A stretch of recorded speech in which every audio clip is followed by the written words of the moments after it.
Hello and welcome to episode 2 of Fallout New Vegas. So, I decided to call this series Let's Survive rather than Let's Play or anything like that, because we're out surviving the wasteland, and it just seemed fitting to me. So what's going on here is we're finishing up the character creation. This would have been in episode 1, but as I stated earlier, or in the previous video, computer doesn't like to render anything much longer than 10 minutes. It kept crashing, almost about 85% complete every time I tried to do it. So we had to shorten them rather than sacrifice video quality.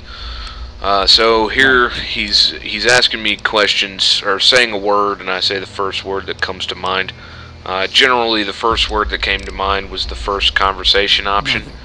But I wanted to see what else was available and then just kind of pick something at random. So I wasn't really sure where they were going with this, but it turns out it's similar to the GOAT test that you took in Fallout 3. And it's going to determine what the key skills are. That'll give us a skill point bonus. Luckily, it gives me the opportunity to choose what I want, which is good, because what he assigned me was not anything that I'm really going to use in the game. Well, I mean, I'll use it, but not as much as other stuff. So I went and took the opportunity to change it to what I preferred it to be. So this, he says a statement, and I give the agree, strongly agree, whatever, which is pretty common. I've taken several of these tests when applying for jobs or whatever. So we'll go through this whole deal. And then once he gets done with this part right here, the Rorschach inkblot test, I thought was pretty funny. What I thought the inkblot looked like was never a conversation option. Like this picture I thought looked like a mushroom cloud, but that wasn't in there. So I think I went with a chemical reaction, which I don't really see how that could be a chemical reaction, but I thought I'd pick something crazy. I thought this looked like a person standing over a puddle, like casting a shadow on it, I guess. Which was not there. I mean, that's pretty specific. But I don't even remember what I picked. And this one to me looked like two samurai like squaring off before they duel. Or bears. One of the two. Samurais or bears. Either one is cool. But I didn't have that choice, so I think I picked a guy with a beard, if I'm not mistaken. Again, big fan of beards. So he goes through that, and then he gives me my thing, and I get energy weapons, melee weapons, and science. Now I'll probably use all of those at least once, you know, science fairly frequently, but not as much as other stuff. So I go in and reset this and pick the stuff that I want. And if I'm not mistaken, yeah, here it goes right there. I go with barter, regular guns, and repair. Barter, because in any RPG game, stuff like this, and Oblivion especially, I end up buying and selling a lot of stuff. I want to get the most for my money every time. I like to have a lot of cash on me at all times in the games, and since I'm constantly wandering around the wasteland or whatever the area is, just picking up junk and taking it back to sell.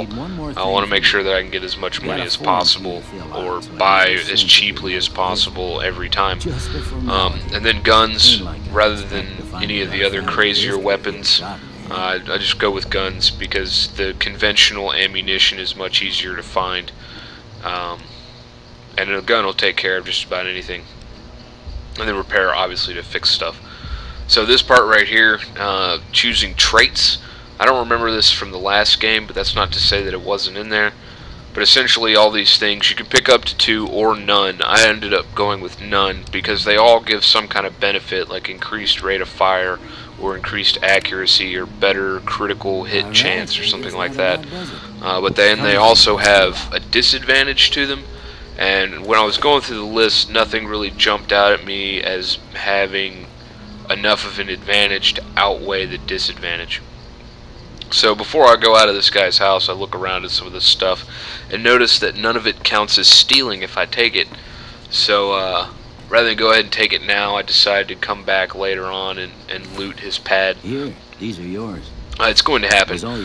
During the beginning of games like this, I generally pick up almost anything. Even sometimes I'll have a criteria if it's worth 10 dollars or Well, if bottle you're caps, back as out in this there, you situation, ought or to have gold or this. what have you. They call If it it's a 10 or Pip-boy. above, I'll go ahead and pick it I up grew up in until one I of hit a the certain vaults level and before can the find war. more expensive We all items, got just one. to go ahead and sell Ain't a much whole used to bunch be of now, stuff at but the you first might want store I such a find thing after what and you've get been through. a little bit of I seed know money what to it's start like out having to buy something some taken from ammo you. or something that I might Then want put this to on help me too, out so along the the way. locals don't pick on you So for he's giving lacking me back the modesty. stuff I had on me Never was much my when I came style in there. anyway. To get patched up after getting shot in the face by the checkerboard shirt guy. Don't mention it. It's what I'm here for. It gives me kind of a You thing should to Sonny go talk to Smiles some before you people leave if I want to town. find out what She can happened. help you learn to fend for So yourself in we'll the go desert. through this whole conversation, She'll likely be and at then the saloon. I reckon some of the other folks it's time at the to head saloon outside. might be able to help you out too. And the metal Sorry, fella I'm Victor smoking will at pull the you time. out of your grave. Cigarette's Anyway, going out. you ever get hurt out there, you come right back. I'll fix you up. But try not to get killed anymore. So this is giving me the option to play the game in hardcore mode, which was not available in previous games. I think it just makes it a little more realistic. Like, you have to make sure that you drink water since you're in a desert, so you don't get dehydrated. And things like ammo that generally don't have a weight associated with them do. So I decided not to go with that because I like to carry a bunch of ammo. And there I got an achievement. That's pretty sweet. So we just walked outside. I cut out the load screen there, and I think the first thing I do here is pop open the Pip-boy and see what's going on with that. And we'll go through the basic stuff there. Those are just general things about status and whatnot. And here, this deal is giving me a little tip as to what the different things mean in weapons, as far as damage and DPS, or damage per second. And then strength and skill. Some weapons require you to have a certain amount of strength to carry it. I'm assuming that's going to be larger stuff like rocket launchers and things of that nature.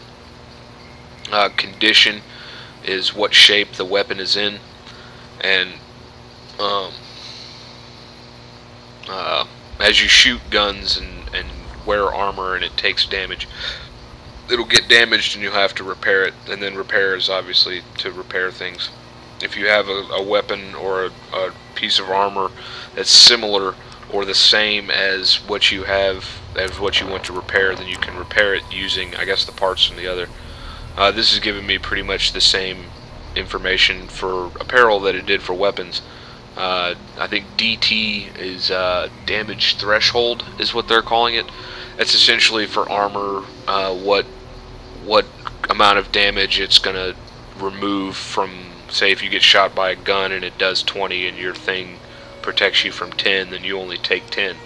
That's how I understand it anyway. It may be more complex than that, but that's the gist of it. So I pretty much go through here and look at the stuff. Since I pre-ordered the game, it came with the classic pack, which had a gun and some armor and some other stuff in there. And then this screen right here is going over the different types of ammo.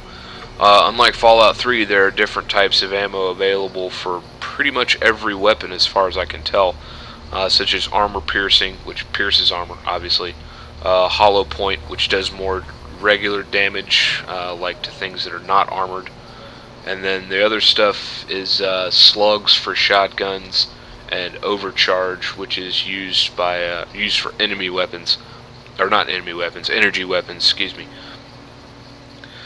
So that's just some information there. If you can read that, great. If not, it's not the most important information. It just gives a rundown, more or less what I just said, condensed, but in a much more detailed description.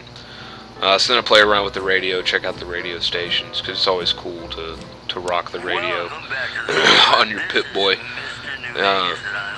Like the guy that talks, I think his name is Mr. New Vegas, and here is similar to Three Dog from Fallout 3. And certain things that you do, he'll talk about it in on the radio. So thanks for watching.